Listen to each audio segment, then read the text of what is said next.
Hola, si estás preparando la certificación de Scrum, has llegado al lugar adecuado. Hoy vamos a desglosar la guía SBOK, una herramienta fundamental para conseguirla. Y para hacerlo bien, vamos a usar como base la guía oficial de Scrum Study. Es, digamos, nuestro mapa para entender a fondo todos los conceptos que necesitas para el examen. Pero bueno, antes de meternos de lleno, lo primero es lo primero. Hay que entender cómo está organizado todo este conocimiento. Dominar la estructura de la guía es el primer gran paso. Aquí tenemos la hoja de ruta de hoy.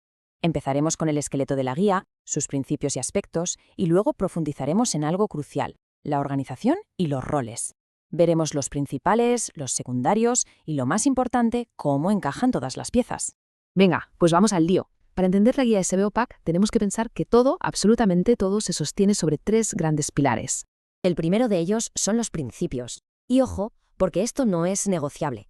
Son como los mandamientos de Scrum, las verdades fundamentales que se deben cumplir siempre. Después vienen los aspectos. Pensemos en ellos como las dimensiones de un proyecto que necesitan atención constante. Hablamos de la organización, la calidad, el riesgo.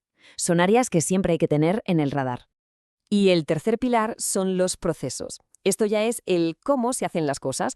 Son las actividades y los flujos de trabajo específicos que hacen que los principios y los aspectos cobren vida a lo largo del proyecto. Muy bien, ya tenemos los tres pilares, pero lo realmente interesante es ver cómo interactúan entre ellos. Entender esta conexión es, de verdad, crucial. La guía se apoya en 6 principios básicos, desde el control empírico, que no es otra cosa que aprender sobre la marcha, hasta la priorización por valor, la colaboración o la autoorganización. Este último es clave porque empodera a los equipos para que gestionen su propio trabajo y así entreguen mucho más valor. Esta imagen lo clava. Representa perfectamente las metas de un equipo autoorganizado. Es un cambio de mentalidad total. Se pasa de ser gestionado a gestionar el trabajo de forma proactiva. Y en paralelo a estos principios corren los 5 aspectos que hay que gestionar. Todos son vitales, por supuesto, la justificación del negocio, el riesgo, pero para este análisis nos vamos a centrar en el pilar fundamental de todo, la organización. Claro, porque hablar de organización es hablar de personas. Así que vamos a lo importante, entender quién hace qué. Vamos a ver esos roles que son sencillamente indispensables en un proyecto Scrum. Como vemos aquí, la estructura del equipo principal es plana, muy colaborativa y se compone de 3 roles muy claros y sobre todo obligatorios, que están en constante interacción. El primer rol es el Product Owner. Es, ni más ni menos, la voz del cliente.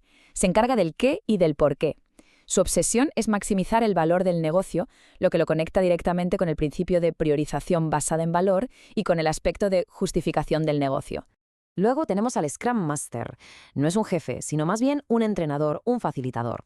Se centra en el cómo. Su trabajo es proteger el proceso, fomentar la autoorganización y la colaboración.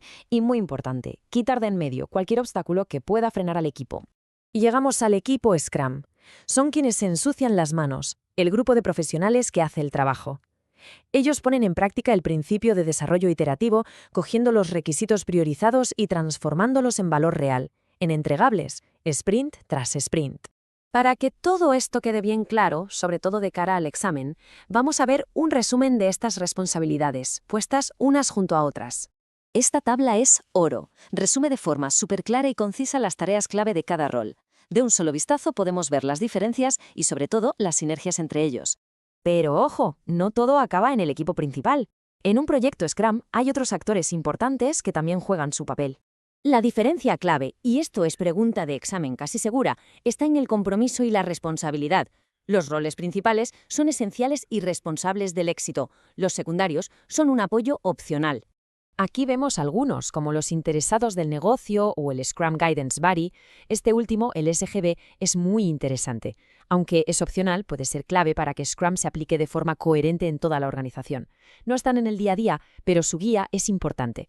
En definitiva, el éxito en Scrum no va solo de tener los roles correctos. Lo que de verdad marca la diferencia es cómo trabajan juntos.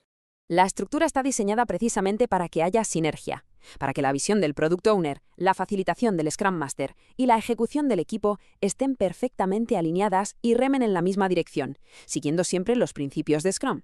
Y esto nos lleva a una reflexión final para darle vueltas. Scrum empodera al equipo, sí, pero el verdadero éxito depende de encontrar ese equilibrio perfecto entre la responsabilidad que asume cada uno y el compromiso que todos comparten por un objetivo común.